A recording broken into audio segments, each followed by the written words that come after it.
How to set up WireGuard server. First, you can set up a WireGuard server on GL.iNet's router with firmware version 3 or above. Then click Initialize WireGuard server. From this, you can use the default parameters of local IP and local port, or you can set your own value. Then click Start to start your own WireGuard server. Now you have to add a new user and apply the configurations when you're connecting to this WireGuard server. Afterwards, click Management tab and then add a new user.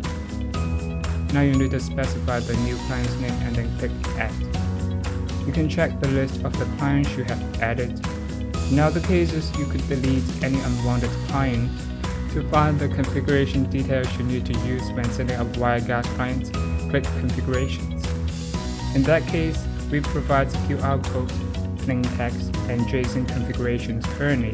If you're using another GL.iNet as a client, copy the JSON configuration and paste it directly when setting up WireGuard client. So, that's all for your setup.